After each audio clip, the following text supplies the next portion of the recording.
देखिए, पॉलिटिकल बयानबाजियाँ एक दूसरे के खिलाफ होती रहती है। हाउस, विधानसभा, लोकसभा के अंदर भी आरोप प्रत्यारोप लगाते हैं।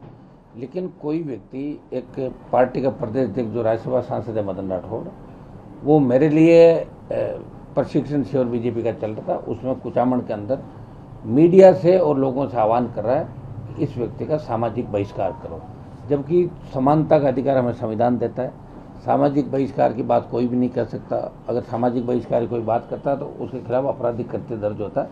अभी हमने हमारे सुप्रीम कोर्ट के जो लॉयर हैं उनसे हमने मदन राठौड़ जी को ये दिलवाया है कानूनी कार्रवाई के लिए कि भाई आप माफ़ी मांगें, जितने भी वीडियो आपने किए डिलीट करें, और अन्यथा फिर मुकदमे के लिए तैयार रहें। ये कानूनी नोटिस होता है। उसके अंदर इनका जवाब क्या आता है? नोटिस कल ही पहुँच गया था, और नोटिस इस बात का था कि कोई बैठा हुआ व्यक्ति, कोई व्यक्ति, सुनिए, आरोप प्रत्यारोप भी हो जाते हैं, कई बार आदमी ज़्यादा भी आवेश के अंदर बोल जाता है, लेकिन अपन यूँ कह रहे हैं कि सामाजिक बहिष्कार कर दो इसका, या ये कर दो वो कर दो, तो ये संविधान की मूल भावना का उल्लंघन है।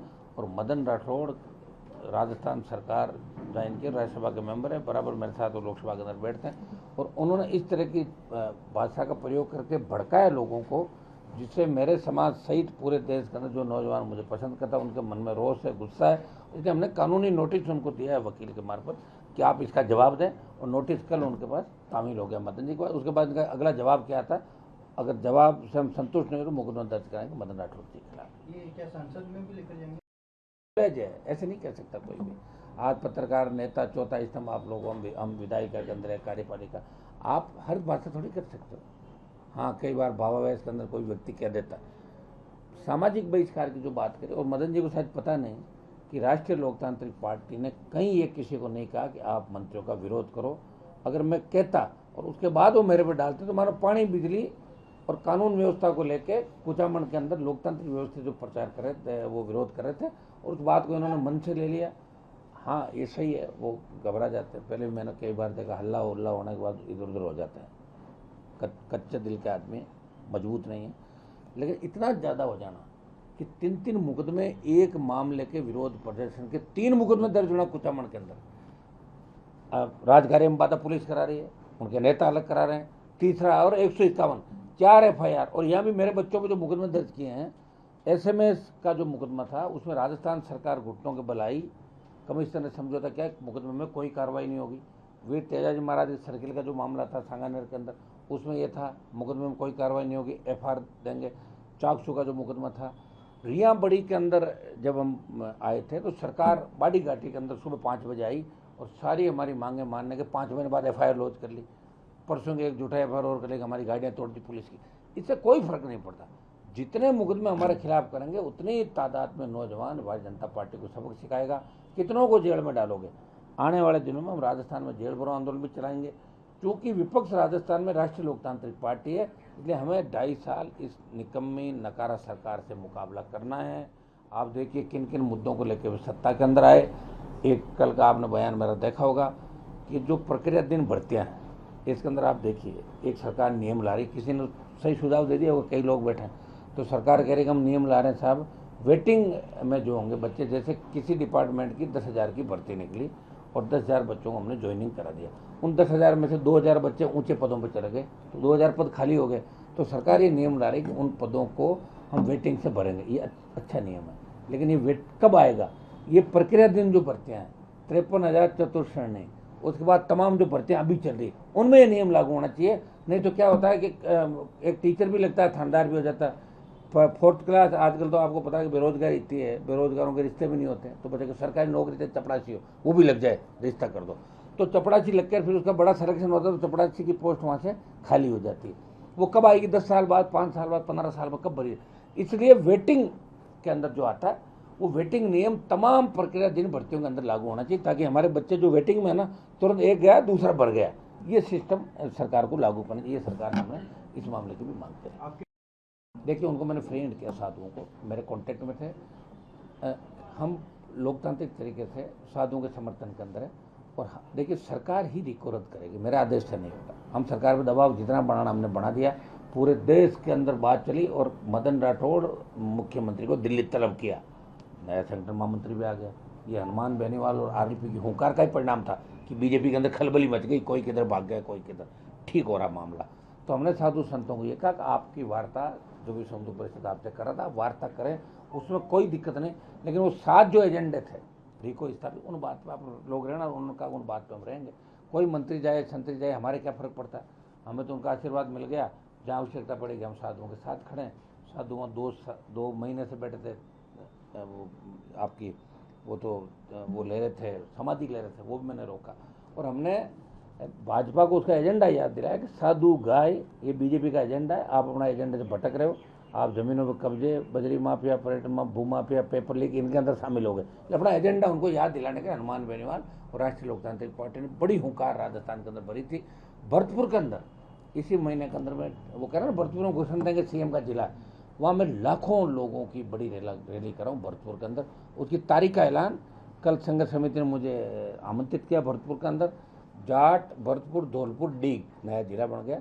तो डीग, भरतपुर, धौलपुर के जाट केंद्रीय सेवाओं में आरक्षण उनको नहीं है, तो उनकी आरक्षण से तमाम जो सीएम के गृह जिले में अपराध बढ़ रहे हैं, बेडम्बा का गृह राज्य मंत्री जिस तरह गुंडागर्दी वहाँ उनके लोग कर रहे हैं, उस गुंडागर्दी से बचाएंगे लोगों को। इसको लेके आज कल में वो तारीख का ऐलान करेंगे और मैं भरतपुर में लाखों लोगों की रैली करके आऊँगा। अगर सरकार में दम है और जो बयान दिया मेरे बीजेपी के लोगों ने हनुमान जी को रोक देंगे, तो मुझे रोक के दिखाना, फिर मैं बताता हूँ हनुमान बेनीवाल के अंदर कितनी ताकत है इस प्रदेश और देश के अंदर। एक बयान, कई लोगों की मदद करी, कई लोगों को करी ना। विधायक बनाया, सांसद भी बनाया, लेकिन अमराराम जी बोल रहे हैं कि उसका घर क्यों नहीं बचा पाया। उसका कारण है अमराराम जी लगातार क्या कि 4-5 बार हार गए ना, अभी वही सोच रहे हैं जीत रहे। पिछली बार मैंने अमराराम की मदद करी, टेलीफोन आया था, पूछना उनको। और उससे पिछली बार भी मेरा एक कैंडिडेट ले गया, फिर बोला अपना सब साथ थे। अमराराम जी की मदद भी हमने करी 2 चुनाव में। और अमराराम जी का पुराना इतिहास उठा के देखना, लगातार जो 5 चुनाव लड़े ना, उनके कितने कितने वोट आए। ठीक है, अमराराम जी अपनी पार्टी के नेता नहीं, उनकी पार्टी का बॉस और है। हनुमान बेनीवाल ने खुद की पार्टी बना के सारा काम किया और मेरे हर आंदोलन में 100% जीत हुई है। ये बहराना भी मेरे ही आंदोलन की जीत चल रही है, चाहे 5 दिन बाद और 3 दिन बाद।